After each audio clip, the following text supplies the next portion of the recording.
Hello everyone, today we are going to learn basic Shift Architect tutorial how to offset a line. So as example you can draw line with these line tools. I will create in here single line and the connected line.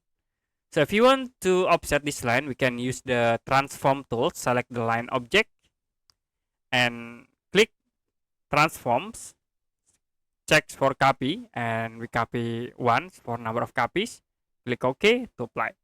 Now you can click in the red dot and you can move to the bottom to offset the line object.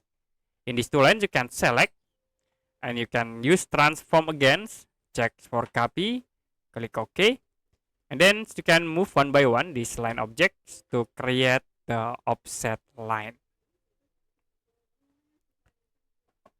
Okay, that's it for basic Shift Architect tutorial how to offset a line. If you have any question about tutorial, you can comment below this video.